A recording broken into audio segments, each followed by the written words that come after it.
Halo, Assalamualaikum. Channel Runner Channel. Hari ini saya di Anjung Spotter di KLIA.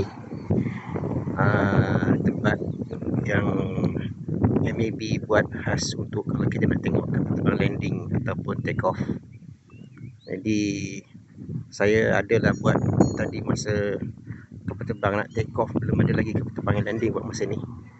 Tapi video-video tu macam goyang sangat lah. Saya pun tak profesional sangat dalam bahagian ni. So kebetulan ada yang naik, ada kapal terbang naik. Alright, cantik. Ada kapal terbang take off. Yang video saya tadi tu saya ambil daripada tempat macam pentas tu. Tapi goyang kat situ sebab saya turun ke bawah ni. Dan saya rasa this one is much better dia punya gambar.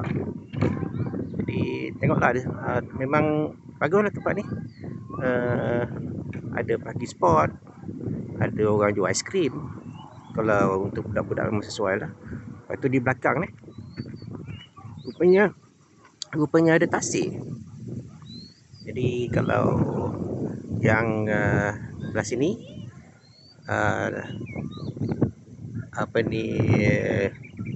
runway yang belah sini daripada KLIA 1. Yang sebelah sana yang ada baru naik ni, mana dia? Tak nampak. Kalau ada KLIA 2.